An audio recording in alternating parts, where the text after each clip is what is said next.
ఆంధ్రప్రదేశ్ రాష్ట్రంలో ఇటీవలే దసరా పండుగ కానుకగా ప్రభుత్వ ఉద్యోగులకు ఒక విడత కరువు భత్యం డిఏ మంజూరు చేసిన విషయం తెలిసిందే. అయితే ఇంకా కొన్ని డీఎన్ఎస్ అలవెన్స్‌లు, బకాయిలు ఉండటంతో వాటిని కూడా ఎప్పుడు విడుదల చేస్తారా అని ఉద్యోగులు ఆసక్తిగా ఎదురుచూస్తున్నారు. మరోవైపు తెలంగాణ రాష్ట్రంలో కూడా 6 నెలల క్రితం ఒక డిఏను ప్రభుత్వం ప్రకటించింది. ఎన్నికల సమయంలో ఇచ్చిన హామీ మేరకు ప్రతి 6 నెలలకు ఒకసారి కరువు భత్యం సవరిస్తామని చెప్పిన ప్రభుత్వం ఇప్పుడు మరొక విడత డిఏను ప్రకటించాల్సిన సమయం ఆసన్నమైంది.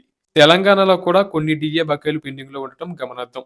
ఈ నేపథ్యంలో తెలుగు రాష్ట్రాలైన ఆంధ్రప్రదేశ్ మరియు తెలంగాణ ముఖ్యమంత్రులు రాబోయే సంక్రాంతి పండుగను పురస్కరించుకొని డిఏ పెంపుపై కీలక ప్రకటన చేస్తారని లక్షలాది మంది ప్రభుత్వ ఉద్యోగులు, ఉపాధ్యాయులు కోటి ఆశలతో ఎదురుచూస్తున్నారు. సంక్రాంతి కానుకగా రెండు రాష్ట్రాల్లో కనీసం ఒక్క డిఏ చొప్పున విడుదల చేసే అవకాశం బలంగా కనిపిస్తుంది. ముఖ్యంగా తెలంగాణలో రెండో డిఏ మంజూరుపై సానుకూల వాతావరణం కనిపిస్తుంది. ఈ వార్త నిజమైతే పండుగల వేళ ఉద్యోగులు ఆనందానికి ఆవదాలు ఉండవు అనడంలో సందేహం లేదు. వారు ఎగిరి గెంతేయడం ఖాయం.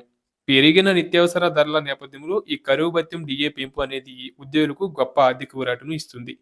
ఇది వారి కుటుంబ అవసరాలు తీర్చుకోవడానికి, పిల్లల చదువులు మరియు ఇతర బాధ్యతలను సక్రమంగా నిర్వహించడానికి, అలాగే ఆర్థిక భరోసా కల్పించడానికి ఎంతగానో దోహదపడుతుంది.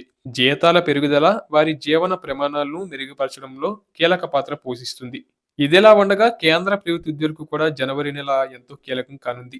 8వ వేతన సంఘం ఏర్పాటు మరియు అమలుకు సంబంధించిన చర్చలు జోరందుకున్నాయి. జనవరి నుంచి దీనిపై స్పష్టత వచ్చే అవకాశం ఉండటంతో పాటు ఇది అమల్లోకి వస్తే కేంద్ర ఉద్యోగుల జీతాలు భారీ పెరుగుదల చోటు చేసుకునే అవకాశం ఉంది. ఇది వారి ఆర్థిక శ్రేయస్సును మరింత బలోపేతం చేస్తుందని నిస్సందేహంగా చెప్పవచ్చు.